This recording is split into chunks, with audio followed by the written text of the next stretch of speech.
y le dan una derrota fuerte, porque los candidatos que estaban en la oposición son los que tienen mayor votación, y aunque haya segunda vuelta, está calificado en la oposición los que van a ganar el poder.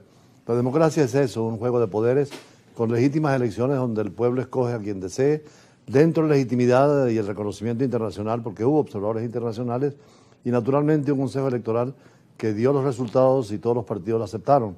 Muy problemática la situación del movimiento de izquierda con la prohibición para Evo Morales como candidato presidencial, quien llamó a votar nulo, sin embargo la votación no fue significativa. Esto hay que aprenderlo de Europa, sobre todo democrática, en el Estado Social y Derecho, donde las elecciones son frecuentes y normales, y los partidos pasan de derecha a izquierda con políticas de Estado firmes. Por ejemplo, la diplomacia europea respeta a los diplomáticos cuando cambia un gobierno y, por supuesto, se sirve más al Estado que al gobierno. Lo importante es que en América Latina sigamos con la democracia, no vivimos en situaciones de violencia como en Rusia y Ucrania, que por cierto es importante señalar que el fin de semana la prensa internacional destaca análisis sobre la victoria de Putin sobre Trump diplomática, el reconocimiento internacional del presidente Putin y sobre todo las nuevas acciones que pueden pasar en Ucrania, que podría ser el final de la guerra, pero con concesiones fuertes para Ucrania. Los europeos están reunidos hoy sobre este tema, más adelante conversaremos sobre el mismo. Mientras tanto, esto de Bolivia, pues ya es definitivo que tendrá un presidente conservador. En segunda vuelta entre Rodrigo Paz, un senador del Partido Demócrata Cristiano convertido en la sorpresa de la jornada, y el expresidente de derecha tradicional, Jorge Tuto Quiroga, que ya fue presidente de Bolivia. La democracia cristiana renace con las victorias que tuvieron en Guatemala, en El Salvador e incluso en Venezuela en su tiempo y en Chile. Es un movimiento de centro entre el capitalismo y el comunismo en la búsqueda de la justicia social. Bolivia elegirá presidente en una segunda vuelta entre Rodrigo Paz, senador del Partido Demócrata Cristiano, convertido en la sorpresa de la jornada electoral, y el expresidente de derecha Jorge Tuto Quiroga. Paz, un senador de 57 años, es hijo del expresidente Jaime Paz Zamora, quien gobernó Bolivia entre 1989 y 1993. Se crió en el exilio en España por la persecución que sufrieron sus padres durante las dictaduras militares. El candidato promete reducir los impuestos, eliminar los aranceles y aboga por una fuerte descentralización. Ninguna encuesta anticipó su victoria o siquiera su paso a segunda vuelta, pero el senador rompió todos los pronósticos y fue el más votado, con el 32% de los votos. Tenemos que luchar para que las grandes mayorías como hoy día aquí reunidas en este Prado, en esta La Paz, que debo agradecer profundamente por su cariño, su cobijo, porque la victoria fue contundente en La Paz. Paz tendrá que competir por la presidencia en octubre con Jorge Quiroga, que obtuvo cerca del 27% de los votos. Quiroga fue mandatario entre 2001 y 2002, cuando siendo vicepresidente asumió el poder en reemplazo de Hugo Banzer, un exdictador de los años 70 que luego fue elegido democráticamente, pero renunció al enfermar de cáncer. Es una noche histórica, no es para un partido, no es para una parcialidad, no es para una candidatura, es para todos los bolivianos que hemos hablado con fuerza, con fe, con esperanza y con dignidad. El gran favorito de los sondeos, el millonario Samuel Doria Medina, terminó tercero. Las elecciones confirmaron el castigo al movimiento al socialismo que gobernó durante 20 años Bolivia, primero con Evo Morales y luego con Luis Arce, hoy adversarios. Tanto Paz como Quiroga han prometido un cambio para el país, que llegó a las elecciones sumido en una severa crisis económica por escasez de dólares y combustibles y con una inflación interanual de casi el 25%, la mayor en 17 años. Morales, primer presidente indígena de Bolivia que gobernó entre 2006 y 2019, intentó competir en esta elección por un cuarto mandato, pero la justicia se lo impidió. El líder indígena enfrenta una orden de detención por la presunta trata de una menor cuando era mandatario y desde el año pasado vive refugiado en un pequeño poblado del centro de Bolivia, donde simpatizantes lo protegen para evitar su encarcelamiento. Desvinculado del MAS, hizo campaña por el voto nulo. Paz y Quiroga coinciden en su propósito de que Morales rinda cuentas ante la justicia. Aparentemente podemos decir que el candidato va a ser el ganador Paz, el presidente de Bolivia. Escuchamos su discurso muy interesante previo a la campaña electoral y durante los debates en un planteamiento latinoamericano muy interesante porque dice que hay que tomar lo mejor del comunismo y el socialismo y lo mejor del capitalismo, es decir, en el socialismo el concepto de la justicia y en el liberalismo el concepto de la libertad, que en el fondo es lo que los europeos han hecho, por ejemplo, con la democracia cristiana en Alemania o con gobiernos como los de Francia y que tratan también en España de tratar de tener justicia social sin el modelo capitalista excesivo, solo de libertad, pero también teniendo justicia no sacrificar la libertad.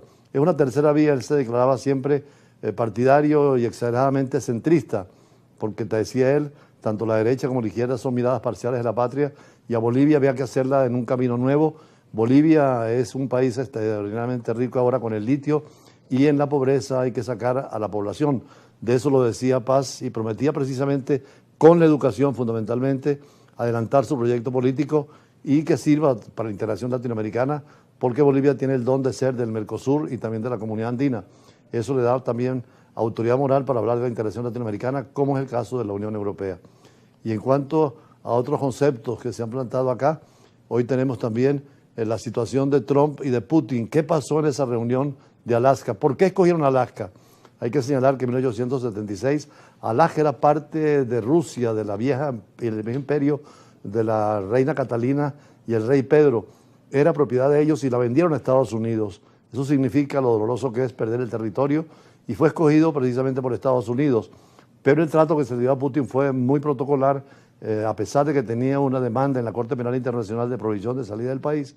Y claro, en el caso también del presidente Trump, con miles de denuncias y algunas muy concretas, es decir, los dos líderes no representaban realmente la voluntad de sus pueblos, pero así es el mundo y la política del realismo político y de la fuerza, son las dos potencias que tienen los arsenales nucleares, y en el caso de Ucrania, que no fue invitada, hoy están reunidos los europeos para llegar a un acuerdo, de manera que Ucrania entre en las conversaciones en ese triángulo que es Estados Unidos, Rusia y Ucrania, y la Unión Europea, que está ofreciendo su sede para la próxima conversación, donde seguramente tendremos paz. Con este editorial vamos al corte y después las entrevistas de siempre en el campo internacional. Del mundo en la última semana se han referido todos los medios de comunicación del presidente Donald Trump y Vladimir Putin en Anchorage, Alaska. Ha concluido y los resultados parecen ser los que los observadores europeos temían. Celebrada el viernes 15 de agosto en la base conjunta Elmendorf-Richardson. La reunión se quedó sin acuerdo concreto por un alto de fuego en Ucrania. En lugar de ello, la operación sirvió para un objetivo diferente y mucho más tangible para el Kremlin, que fue la rehabilitación de Vladimir Putin en el escenario mundial. Todo ocurrió como una puesta en escena cuidadosamente orquestada. Putin, agresor de un país independiente, Ucrania, y buscado por la Corte Penal Internacional por crímenes de guerra, fue recibido con los honores reservados a un honorable líder de una gran potencia. Recibido al pie del avión por el presidente Trump, ambos caminaron por la alfombra roja y subieron juntos a la limusina presidencial. Para el Kremlin, este tratamiento VIP a la vista del mundo entero fue un triunfo diplomático en sí mismo, más allá de cualquier acuerdo que pudiera haberse logrado. La elección de Alaska como sede tampoco fue aleatoria. Más allá de su posición estratégica como punto intermedio entre Moscú y Washington, la venta de Alaska por parte del Imperio Ruso a Estados Unidos en 1867 añade un simbolismo histórico. En un conflicto en el que la integridad territorial es la cuestión central, la elección de que fuera en Alaska añadía un aspecto más del tema territorial. La cumbre no solo es un evento diplomático, es también un acto simbólico con profundas implicaciones. Esta cumbre presidencial marca un cambio significativo en la política exterior de la administración Trump respecto al conflicto en Ucrania. A diferencia de administraciones anteriores que apoyaron la defensa de Ucrania a través del suministro de armamento y sanciones, Trump ha optado por un enfoque más directo. Si bien Washington sigue siendo el principal proveedor de ayuda militar a Kiev, esta cumbre demuestra que el presidente estadounidense busca un papel más activo como mediador, un rol que sus aliados europeos han preferido manejar de manera más coordinada. Esta diplomacia personal es una apuesta arriesgada porque el presidente Trump ha manifestado que la cumbre es un encuentro de sondeo para un posible alto de fuego, pero al mismo tiempo ha advertido que Rusia podría enfrentar graves consecuencias si Putin no accede a un cese de hostilidades. Esta mezcla de presión y diplomacia es un intento de ejercer influencia de Estados Unidos para forzar una resolución, pero también puede ser percibida como una falta de consistencia por parte de los aliados. El nuevo enfoque de la administración Trump respecto al conflicto de Ucrania que busca pasar de un rol de principal proveedor de ayuda a un mediador directo, se hizo evidente en la cumbre. Si bien Trump había amenazado con graves consecuencias si Rusia no accedía a un alto de fuego, su postura se suavizó posteriormente. Las expectativas de un avance diplomático se vieron frustradas por la realidad de un encuentro netamente simbólico. Putin se limitó a retirar las causas profundas de su conflicto con Ucrania sin dar indicios de un cambio de postura. Además, aprovechó la oportunidad para alinearse con las críticas de Trump a las elecciones estadounidenses del 2020 y para afirmar que la guerra nunca habría comenzado bajo un presidente como Trump, un gesto de agradecimiento político que subraya la naturaleza de la reunión. El encuentro tampoco se refirió a áreas fundamentales como la economía, el comercio o el control de armas, contrariamente a los deseos de Moscú. Esto deja los puntos claves del conflicto como el destino de los territorios ocupados y el futuro de Ucrania en un limbo. La falta de un acuerdo tangible hace que el foco de la